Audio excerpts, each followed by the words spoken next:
Welcome back to K&L Farms.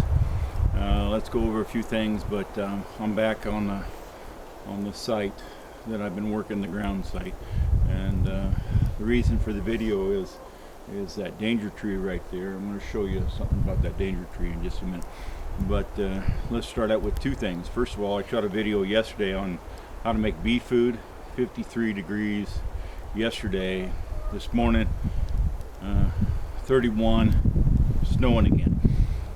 That's the way it works, but I thought I'd shoot a video, and then I watched a video this morning from another content creator, and he said his title was how to run a chainsaw like a pro. Since I only know, and I'm older, I only know two individuals right now I would consider as pros. Don't assume that I'm showing you, when I show you how to do a chainsaw, that I'm a pro. I'm not a pro. I've been running chainsaws 25 years of my life and still not a pro. So I'll show you that log right there. Now if you remember, you can probably see on the video, there was a log, that's the end down there. There was a log right here, a good log, that was going in the sawmill, and I told you I'd buck it into 10-foot lengths or 10'3". It's actually been bucked up, and I'll spin you here in just a minute after I show you that danger tree. And I've got them cold decked over there. I'm going to show you before the snow gets too heavy and the camera gets ate up by snow or covered with snow. And so it's going to be kind of a quick video, real fast. And let me get out of the frame a little bit. Of course, I got a little fire going, a little brush fire going, no big deal. But here, I'll walk over. This is the tree. This is a danger tree. There was a fire hazard that came back towards the camera. I think it was on part 2. And I was just going to discard it. See how it's been having stuff. And I've been throwing it in the fire. But here, I'm going to hit it with this axe. This is a standard axe. No big deal. No special brand. Any hardware store has an axe. And I just keep it in the back of a farm truck. Here, watch this. See how that axe set in there? That's still a good tree. I can make something out of that. I can repurpose that for some purpose. But so I'm going to take, you see it's got a split in it. I'm going to take the upper part of that log. I've already cleaned all the limbs off of it. I'm going to take it and buck it, and then I'm going to put it on the cold deck pile, which I'm going to spin you here in just a minute, and probably take that axe or a tape measure and show you here just a minute, you know, on what I've been doing. But let me spin you a little bit so you can see the tractor. I got to get it in. I got to get in the frame to see what I'm pointing at. Let's do that. Okay. All right. So coming this way, and what I did is on the end of that tractor, and I bought these years and years ago. But these fork extenders, they allow me to pick up a piece of log, and I'm pretty sure I bought these on Amazon, these fork extenders, and that's how I'm picking up those logs on that tractor, which I've had for virtually forever. And then I'm going to spin you back and show you a different subject matter in just a minute.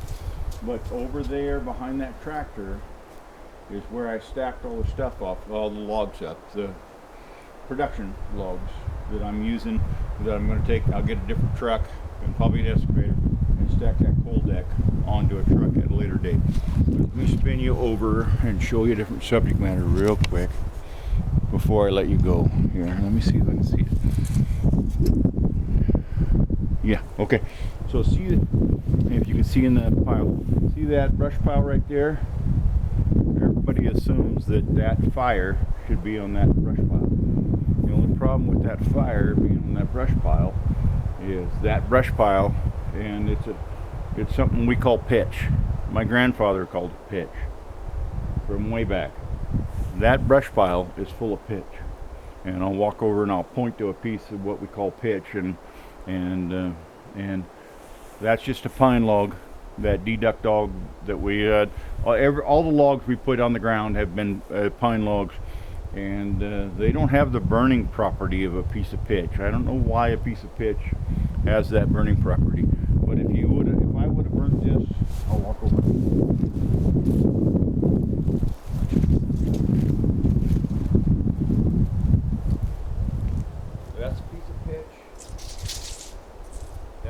pitch, and everything on that top of that pile right there is pitch. And it's got a burning property that you won't believe. I've been dealing with it for 50 years now, and still don't believe it. So if I would have started that brush pile, that burn pile, I needed to go get a fire truck, and when I got a fire truck, I still wouldn't have been able to put it out. So the reason that burn pile is separate, and see the snow in the background, is separate from that burn pile. That pile right there that's loaded with pitch, which my family, we keep and we use for fire starter. That's for fire starter. So all those pieces right there, I got to gather up, and I've actually bucked them off. There's a piece right here. I'll show you. That right there, which is heavy. That's a piece of pitch. That we keep, and that's how we start our fires, and that turns into kindling. And the reason that burn pile is not on that brush pile is because that brush pile is full of pitch. And that's all I wanted to tell you. But remember, if you like the content, please hit the like button, because I'm having a problem with the algorithm right now. They don't really like homesteaders. And just hit the like button, and that'll help me out. Thank you. Have a good day.